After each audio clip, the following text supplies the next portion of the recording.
"You are the reason this family is struggling," my parents announced at dinner.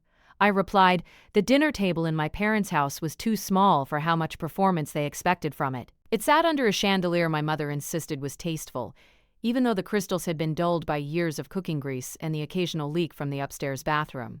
The chairs didn't match. The good placemats came out only when there was an audience. Tonight, there was. My father's older sister, Aunt Darlene, sat at the head of the table like she owned the mortgage. My younger brother, Evan, was already halfway through his second helping, eyes on his plate. My mother kept smoothing invisible wrinkles in the tablecloth. My father had his phone face down near his right hand like it was a gavel. I sat where I always sat, closest to the kitchen, so I could be the one who got up to refill the water pitcher and fetch extra napkins and take the plates when they were done. It was a role assigned without ever being spoken aloud. I was 26. I worked as a junior project analyst at a mid-sized construction firm downtown. My day started at 6:10 a.m. and ended whenever my supervisor stopped, just circling back.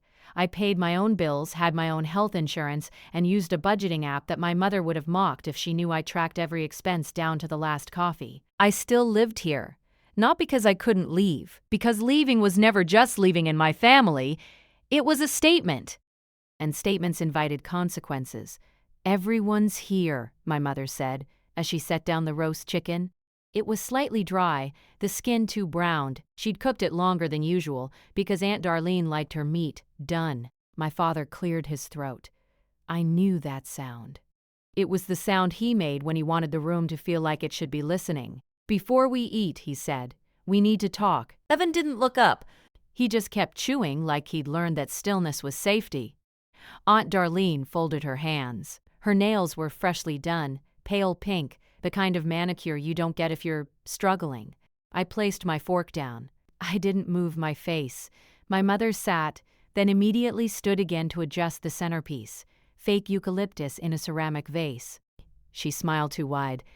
"It's not a bad talk," she said. "The way people say that right before they say something that will sit in your chest for weeks." My father's eyes found mine. "We're in a tough spot," he began. "As a family," he said, as a family like it was a protective phrase, like it meant no one was being singled out. It never did. My mother reached for his hand and squeezed. "We've been carrying a lot," she added. Aunt Darlene nodded, sympathetic, ready. I waited. My father continued. "Bills, the house, the groceries, everything is more expensive." I knew. I also knew what my paycheck looked like and what my parents' spending habits looked like. I didn't say it. He leaned forward. "And we need to be honest about why we're struggling." My mother inhaled like she was about to step onto a stage. Then she said it, clear as a toast. "You are the reason this family is struggling." She pointed at me with her fork. Not aggressively, casually, like it was obvious, like it was a fact everyone had agreed on beforehand. The room went quiet in the way it does when people are waiting to see whether you'll cry. Evan's chewing slowed. He kept his eyes down. Aunt Darlene shook her head with the soft pity of someone who loves being right. "I told your mother," she said. "Kids these days don't understand responsibility. They live like roommates and think they're doing you a favor." My mother's gaze stayed on me. "You make money now," she said. "You're not a teenager. You've been living here for years, and we've been too generous." My father sighed, as if I had already argued. "It's time you step up." I nodded once. Not because I agreed, because I was buying time. My mother's expression flickered, confusion that I wasn't reacting, followed by irritation that she couldn't control the direction of the moment. "You're not going to say anything?" she asked. "I'm listening," I said. That seemed to annoy her more. My father picked up his phone and tapped it, waking the screen. "We've been keeping track. We're not just saying things." "Keeping track," Aunt Darlene echoed, pleased. My father's thumb scrolled. "You pay a little, but not enough. You've been comfortable." I watched his screen glow reflect faintly in his glasses. My mother leaned in. "It's not just rent. It's your share of utilities, food, wear and tear. You use the laundry like it's free. You take showers, you charge your devices. We're exhausted." She listed basic living like it was luxury. Aunt Darlene clicked her tongue. "And she probably buys those fancy coffees," she said. "The ones with foam. You know what I mean." "I didn't correct her that I made coffee at home," my father continued. Starting next month, you'll contribute an additional $800. Evan's head snapped up for the first time. He looked at my parents, then at me, then back down. His ears turned red. He wasn't used to numbers being spoken out loud. Numbers meant real things. I didn't react. $800 wasn't a contribution. It was a transfer of responsibility. It was a strategy. It was also more than what some people paid in rent for an apartment in our area, if you were willing to live above a bakery and share walls with strangers. My mother watched my face carefully. "And before you say you can't," she said, "we know you can. You don't have kids. You don't have a husband. You're not paying a mortgage." Aunt Darlene smiled like she'd just watched someone win. I folded my napkin slowly and placed it on my lap. "Okay," I said. My mother blinked. "Okay, yes," I said. "I heard you." My father's eyes narrowed. "You're not going to argue?" "No," I said. He seemed almost disappointed. My parents preferred fights. Fights gave them material. They could retell them, edit them, make themselves sound reasonable and me sound unstable. Silence gave them nothing. Aunt Darlene filled the space anyway. "That's mature," she said, though her tone suggested she didn't believe it. My mother relaxed slightly, as if she'd regained control. "Good," she said. "Then we can move forward. And maybe we can finally breathe." My father lifted his glass of water. "To family," he said. It wasn't a toast, it was a warning. I lifted my glass too. "To family," I echoed. We ate. The chicken was dry. The mashed potatoes were salty. Aunt Darlene talked about someone's daughter who had moved out and left her mother to drown. My mother nodded along with the righteous exhaustion of someone who had always wanted sympathy more than solutions. My father kept glancing at his phone like he was expecting a message, when it didn't come.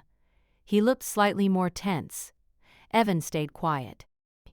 He always did at dinners like this. He had learned, the way I had learned, that the safest thing was to be invisible. Halfway through, my mother said, "And we'll need you to start covering your own phone bill, too." "My phone is on my plan," I said calmly. She paused. "Well then, your car insurance." "My car insurance is also on my plan," I said. My father's jaw tightened. "Well, you know what we mean." "I do," I said. Aunt Darlene smiled tightly.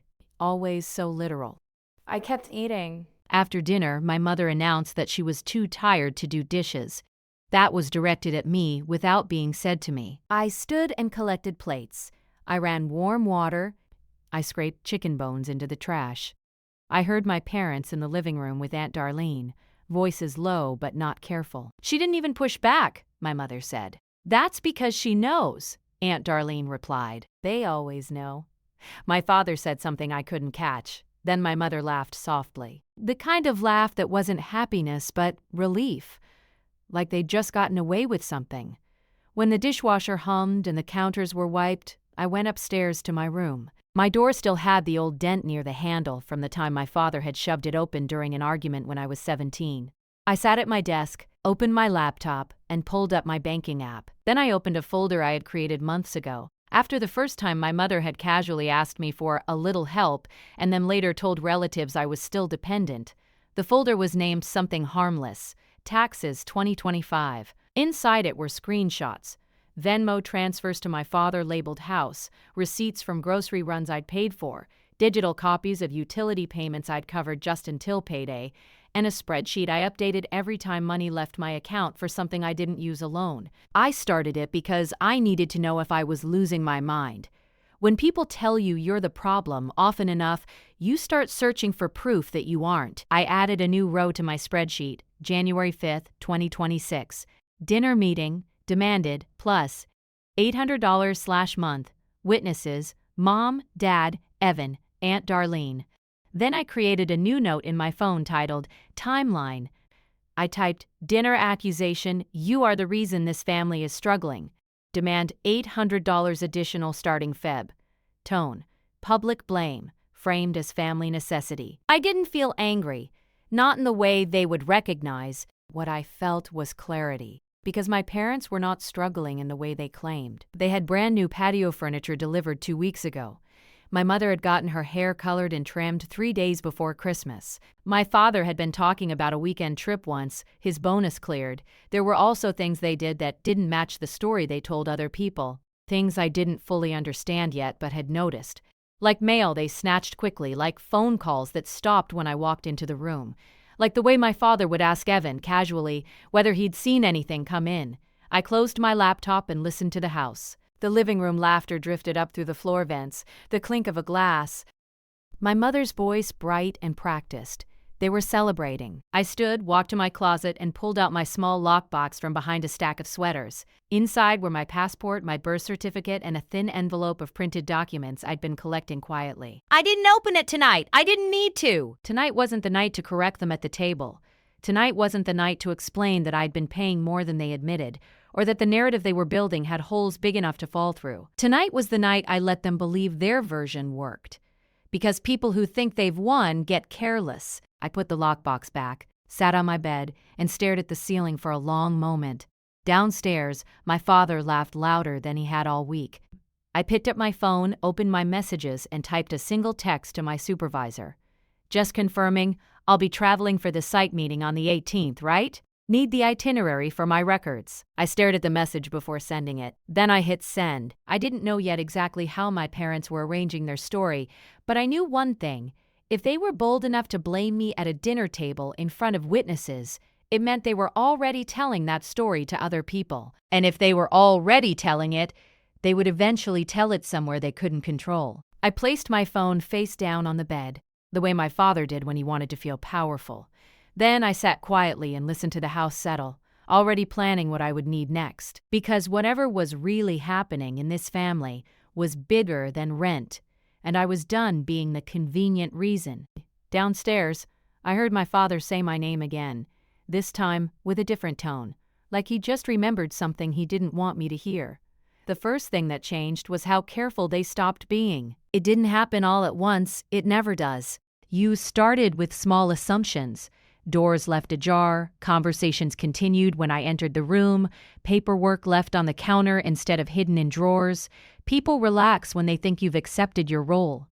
2 days after the dinner, my mother taped a handwritten note to the fridge. Rent plus house expenses due February 1st. No amount listed. Just a reminder. Passive. Performative. I added it to my phone's camera roll. That same week, my father began forwarding me utilities through text instead of asking in person. Electric was high again this month. Water bill came in. Can you cover this one? I'll get you back. He never did. He hadn't for months. I paid anyway, not because I wanted to, but because patterns only matter if you can prove them. I saved every message. Screenshots backed up to cloud storage, labeled by month. At work, I started taking my lunch breaks in my car. Quiet space. No interruptions. I updated the spreadsheet daily now. Dates, amounts, notes, every transfer tied to a message or request. I stopped telling my parents when I worked late. They didn't ask. They assumed. One night, about a week later, I came home to find my mother sitting at the dining table with a stack of envelopes. She looked up too quickly. "Oh," she said, "you're home early." It was 9:20 p.m. I set my bag down. "Traffic was light," she nodded, already turning back to the papers. Her hands moved fast, sliding one envelope under another. I walked to the kitchen, poured myself water, and watched her reflection in the microwave door. "Can you come here a second?" she asked, not looking up. I stepped closer. She pushed a paper toward me. "This is the credit card statement." Groceries have gotten out of control. I glanced down. The total was high. The line items were familiar. Store names, dates. What wasn't familiar were some of the charges. A home decor store I'd never been to. A boutique I knew from the mall. The one my mother liked but claimed was overpriced. I didn't say that. Instead, I said, "What do you need from me?" She exhaled. "Just awareness. We're all tightening belts." I nodded. "Okay." She watched me for a reaction that didn't come. The next morning I checked the family group chat. My mother had posted, "We're really struggling right now. Please keep us in your prayers." 3 heart emojis followed. Aunt Darlene replied with a long message about sacrifice and how some people don't appreciate what parents do. I saved the chat. At this point, I wasn't just collecting receipts. I was building a timeline. The deeper pattern emerged slowly, the way mold does behind walls. It started with Evan. He caught me in the hallway one night just outside my room. His voice was low. "Did Mom tell you about the loan?" I kept my face neutral. "What loan?" He hesitated. "Never mind." I waited. He shifted his weight. "She said not to worry, that you were helping now." "Helping with what?" I asked. He swallowed. "The payments." "Which payments?" He shook his head. "Forget it. I didn't push. Pressure makes people retreat. Silence gives them room." But that night I pulled my credit report. It was clean. That was both a relief and a warning. 3 days later, a thick envelope arrived, addressed to my father. He wasn't home. My mother wasn't either. It sat on the entry table for nearly an hour. I didn't open it. I photographed it. Ender. A regional bank I recognized. I added the image to the folder. And someday, when my father got home, he snatched it up quickly. Too quickly. He glanced at me, then forced a smile. "Junk mail," he said. "Oh, okay," I replied. He laughed like I'd made a joke. The next slip was louder. Aunt Darlene came over on a Saturday afternoon. She liked to arrive unannounced. It made her feel involved. I was at the kitchen table working on my laptop. She waved a manicured hand in my direction. "There she is," she said. The backbone of the household. I closed my laptop. "Hi!" She leaned against the counter. "I was telling your mother, it's good you're finally contributing properly. Builds character." My mother smiled tightly. "She's learning." Aunt Darlene lowered her voice. "But not enough.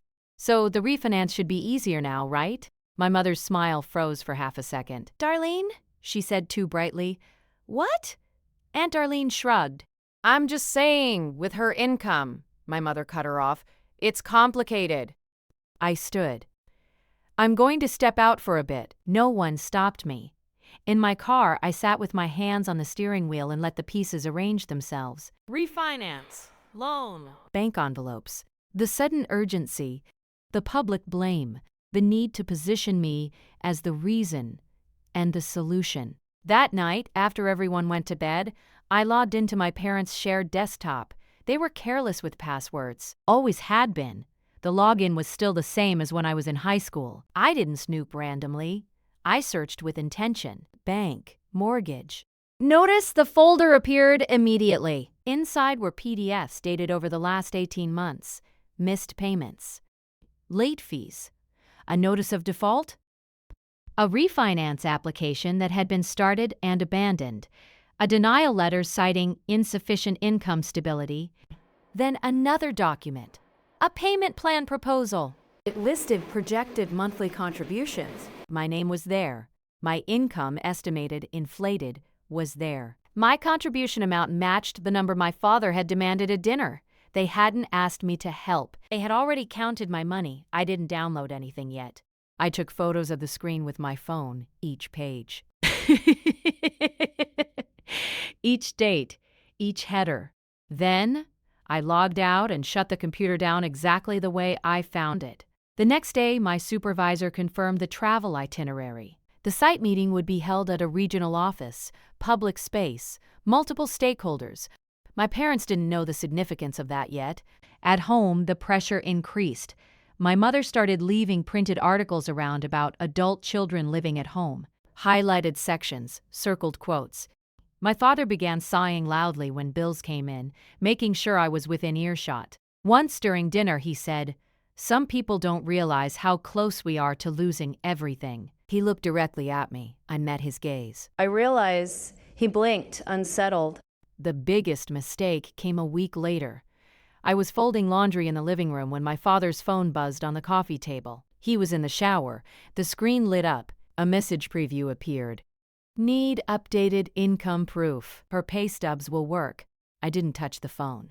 I didn't need to. The name at the top was the same loan officer listed on the documents I'd seen. That night, I checked my email.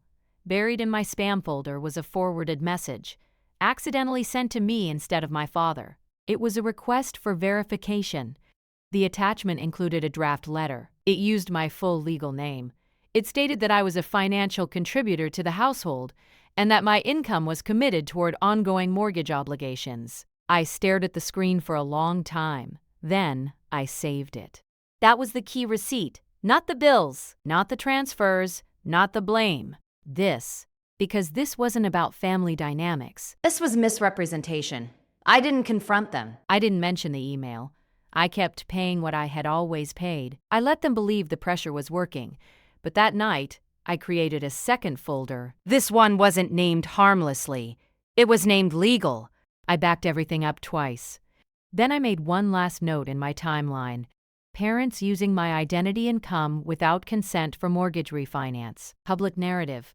I am the cause of financial strain. Private action. Positioning me as guarantor. I closed my laptop and sat in the dark. Down the hall, my parents' bedroom door was closed. Their voices murmured, relaxed, confident. They thought the story was contained. They thought the audience was just family. They were wrong, because 2 days later my father announced, proudly, loudly, that we'd be having a family meeting with a banker present. In person, he said, at the branch. My mother smiled like it was already solved. Aunt Darlene clapped her hands. Finally, she said, transparency. I nodded once.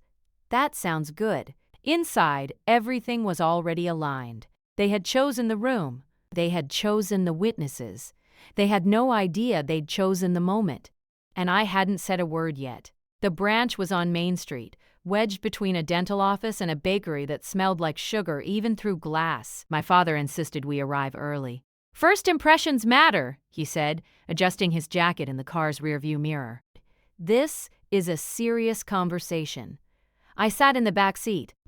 Evan sat beside me, knees bouncing. My mother rode shotgun, scrolling through her phone with practiced calm. Aunt Darlene met us there. She wore a cream blazer and smiled too much at the security guard. Family meeting, she announced, like it was a title. The loan officer, Mark, was already waiting in a small conference room with frosted windows, a rectangular table, 6 chairs, a speakerphone in the center, public enough to feel official, private enough to feel controlled. Exactly my father's preference. Thanks for coming in, Mark said, standing to shake hands. He nodded at me last, then smiled with recognition. Good to finally meet you in person. I returned the smile. Likewise. My father noticed. His brow creased for half a second. We sat. My mother folded her hands. Aunt Darlene crossed her legs and leaned back like a consultant. Evan took the chair closest to the door. I took the seat opposite my parents. Mark opened a folder. So, he said, we're here to review the updated financial picture and discuss next steps on the refinance. My father nodded. We're grateful for your time. Of course, Mark replied. This is a collaborative process. That word, collaborative, landed heavily. Mark turned slightly toward me. And we appreciate your willingness to help stabilize things. My father laughed lightly. She's been a big support. My mother added, we're so proud of her. I didn't respond, Mark continued. Before we proceed, I need to confirm a few details, mostly documentation. He slid a paper across the table toward my father. We'll need updated pay stubs from you, your wife, and... He glanced at the page, then back up, from her. He gestured to me. Evan's bouncing stopped. Aunt Darlene smiled wider. My father reached for the paper. She has them, he said. Right? He looked at me expectantly. This was the moment they thought mattered. The handoff. The compliance. I kept my posture relaxed. Before that, I said calmly, I'd like to understand exactly what's being discussed. Mark paused. Of course. My father shifted in his seat. It's straightforward, he said quickly. We're consolidating, making things easier. For whom? I asked. The room stilled. My mother cleared her throat. For all of us. I nodded. Then I'd like clarity on my role. Mark looked between us. Based on the application, he said carefully, you're listed as a contributing household member with committed income. Aunt Darlene chimed in, she lives there. It makes sense. I turned to Mark. Is that the same as a guarantor? Mark hesitated. Not exactly, but your income does factor into approval. Legally? I asked. He chose his words. Your income is used to demonstrate stability. It implies ongoing contribution. My father leaned forward. She's agreed to help. I looked at him. I have? You said okay, my mother said quickly. At dinner. I tilted my head. To contributing, not to underwriting a mortgage. Mark's pen stopped moving. My father laughed again, sharper this time. Let's not get into semantics. I met Mark's eyes. Could you tell me what happens if I stop contributing? Mark exhaled. If a listed income source withdraws, it impacts the loan, potentially significantly. A quiet settled over the table. Evan stared at his hands. Aunt Darlene's smile thinned. Why would she stop? I answered without looking at her. Because consent matters. My father's voice dropped. I continued to be rapid. This isn't the time. I kept my tone even. I disagree. Mark closed the folder slightly. If there's uncertainty, we should pause. No, my mother said too fast. There's no uncertainty. She turned to me. You want us to lose the house? There it was. The public framing. The emotional lever. I didn't react. I want accuracy, I said. Mark leaned back. Accuracy is important. My father straightened his jacket. We've been transparent. I reached into my bag. Slowly, deliberately, I placed my phone on the table, screen down. Then I slid a thin folder out beside it. My mother's eyes flicked to it, then away. What's that? My father asked. Context, I said. Mark raised an eyebrow. Do you want to share? Not yet, I replied. I turned to my parents. Before anything else, I need to ask a question. Just one. They both looked at me. When did you first fall behind on the mortgage? My father's mouth opened. You're good with money. Closed. That's not relevant, my mother said. It is, I said calmly, because according to your narrative, the financial strain is recent. Aunt Darlene scoffed. Hey, Fours, Eric asked. Aunt Darlene scoffed. Don't be dramatic. I looked at her. Do you know? She waved a hand. I don't need dates. Here's a sign notice. I did say. Mark cleared his throat. Actually, timelines matter. My father's jaw tightened. We've had fluctuations. How long? I asked. Silence. Evan's foot started bouncing again. Mark glanced at the folder in front of my father. The records show delinquencies beginning 18 months ago. My mother stared at him. That can't be right, she said. Mark slid a document across. It's right here.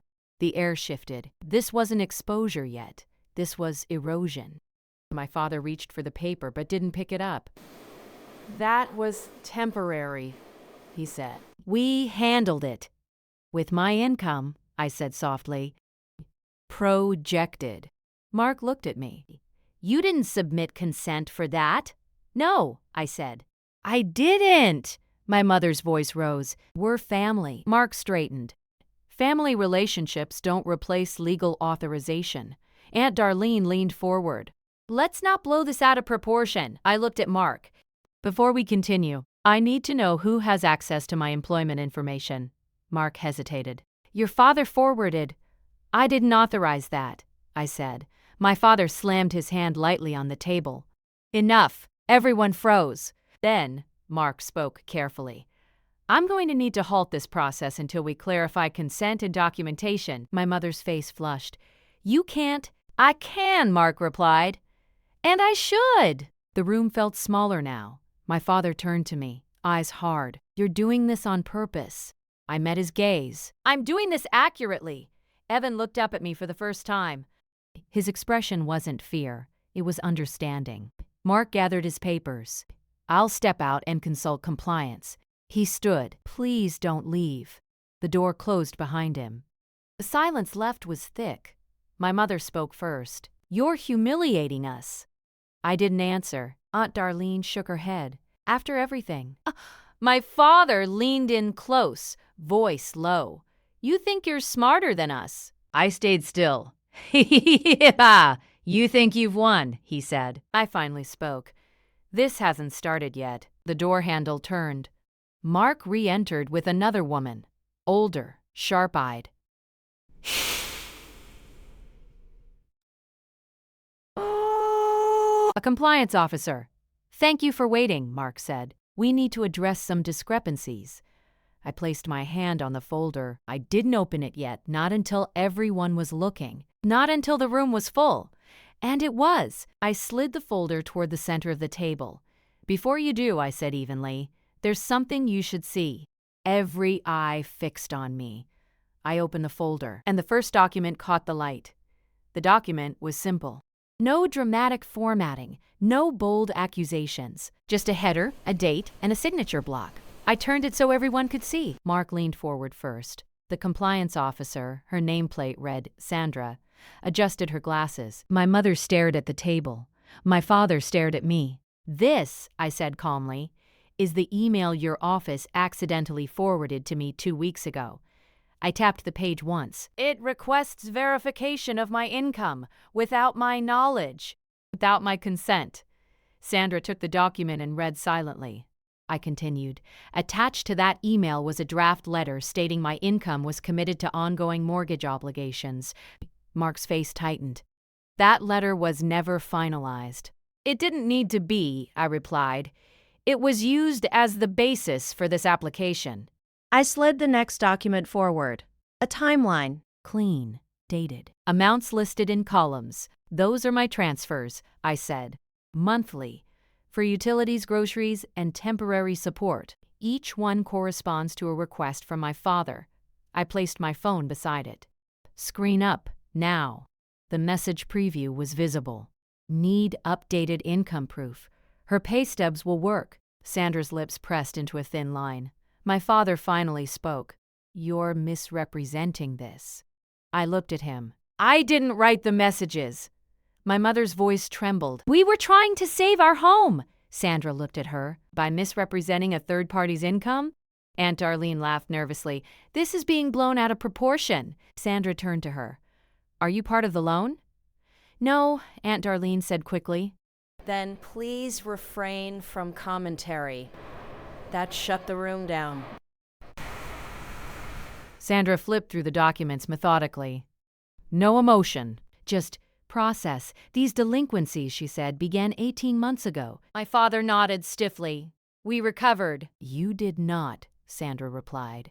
You deferred. Repeatedly. She looked at me. And you were positioned as a stabilizing factor without disclosure. Yes, I said. Mark exhaled. This is a serious compliance issue. Sandra closed the folder. This application is withdrawn effective immediately. My mother gasped. You can't do that. I can, Sandra said, and I'm required to. She turned to me. You are not financially obligated in any way. Your income will be removed from all records. Thank you, I said. My father stood abruptly. So that's it? We just lose the house? Sandra met his gaze. That depends on your next steps. But this path is closed. Evan looked between us, stunned. Sandra gathered the documents. We'll also be filing an internal report regarding attempted misrepresentation. My mother's face drained of color. Aunt Darlene stood. This is ridiculous. Sandra didn't look at her. Sir, ma'am, she said to my parents, you'll be contacted. Mark added quietly, I'm sorry. The meeting ended without ceremony. No yelling. No dramatic exit, just consequences. In the parking lot, my parents confronted me. My mother's voice cracked. How could you do this to us? I met her eyes. I didn't. I stopped you from doing it to me. My father pointed a finger inches from my face. You let us believe you were helping. I was helping, I said, with groceries, utilities, not a mortgage. Evan stood behind me. He didn't say anything, but he didn't move toward them either. Aunt Darlene stormed off to her car, already on her phone. I went home that night and packed a single suitcase. Not in secret, not dramatically. I booked a short-term rental near work, month to month. Affordable, quiet. That, when I told my parents I was leaving, my father scoffed. Running away, I nodded.